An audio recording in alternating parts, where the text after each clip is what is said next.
Missouri, baby. Alright, so y'all see that? Y'all see that?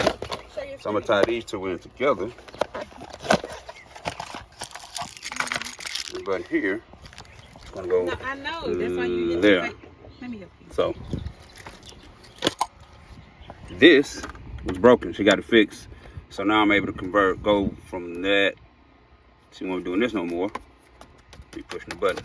So and it's gonna come with the two remotes. So let me get busy. All right. So to get that off, that metal plate. There's on the plastic part. There's a screw right here. 2 screws that hold this up, and then the plastic piece just simply comes out. Then for the metal part, you have 1, 2, 3, 4. That one, and you have another one right there. So you need an extension, 10 mil, to get those 2 top out. So as you can see, there's something already in here. So I got to take this out. The wiring is the same as far as like what I got to use as far as the bypass module. So I can really just pick it back off of that. So we prep this up and then keep going.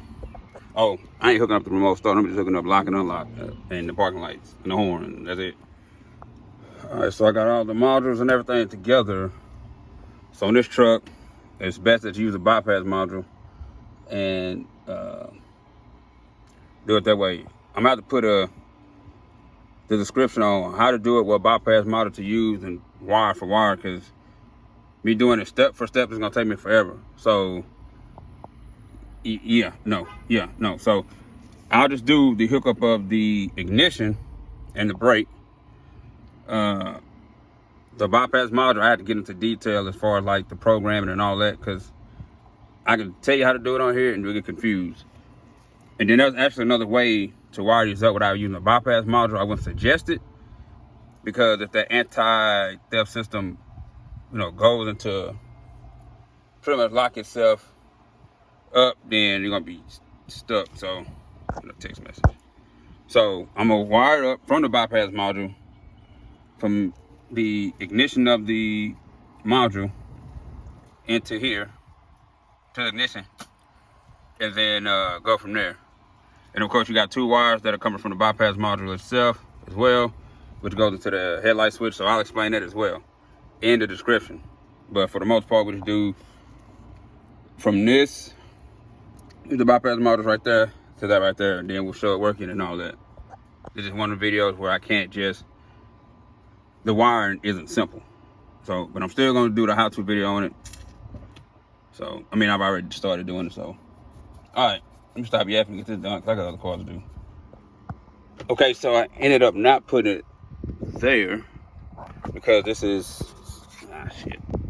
It's somewhat round, so it's not gonna sit flat like I wanted to. And then there's whole other side to that, so I had to get through that and to the other side. So I got it here, it's flat, and it's easier. Let's say if this button get broke or something like that, it's easier for me to replace it. So another video I did, it was actually at that place, but it was a different button. So this is a button I like to use. The other one looked kind of cheesy, but depending on the vehicle, I have to use that one. But in this case, that one, because I got them in my cars too, that button. So yeah. So you can see, it looks real pretty up under there. So I'm about to put it back together. And then, like I said, I have to explain it in the detail in the description, because it's a lot of work using the bypass module. And yeah, it'd have been too much explaining. As in detail in the video, it would have been too long. So I'm gonna program the module, test everything, and then we'll see what it do. All right, so button in. I'm gonna cover that up so you don't see that, but let's make sure that everything works. So one time, turns the radio on like every other vehicle that is push button start. Again, everything's on. Okay. Without the brake button off, everything. I'll put my foot on the brake. See that light flashing inside? Fires right up. Okay. Now on these Humvees, guess what? You do not have to unlock the gear. You do not have to unlock this. This truck is electronic, just like the H3. I mean the H2. So when you put a push button start on, like the Silverados and stuff, you do not have to mess with the cable to release this. You put the push start on, then you gotta do all that. That's what I do like about these. I mean, because it's not a hard truck for me. I've done plenty of them, but you know. Steering wheel turns. It's not locked. So turn it off, and then that's that. So it's in, good to go. And that's it for today. Go chillax and go do nothing. See y'all later.